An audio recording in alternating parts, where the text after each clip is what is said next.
Hi everyone, in today's video we're going to see how you can turn off screen with one touch on your Samsung phone. Welcome back to our channel How To Tutorials. So let's dive right into it. So the first thing that you have to do is simply open your settings application on your phone.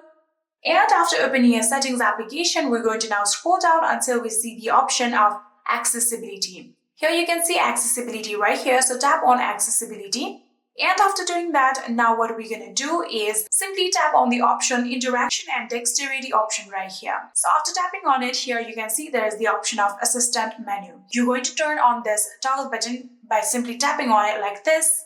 So after tapping on it, here you can see currently assistant menu is turned off. So you're going to tap on this toggle button and turn it on just like this. So after turning on your assistant menu, here you can get this pop-up right here. So you can now go back and this pop-up will remain here. So in order to lock your phone, what you're going to do is simply tap on this pop-up like this. And here you can get various options from which you can get the screen off option right here. So you can simply just tap on it.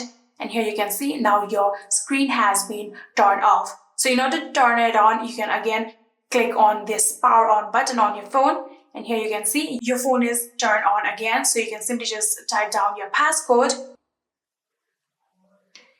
And again, in order to turn off your screen, you can again tap on this menu right here and simply tap on screen off. And yeah, that is it. That is how you can turn off your screen with just one button. I hope this video was helpful to you guys. If it was, please do not forget to hit that subscribe button and like our video. Thank you so much for watching. See you in the next.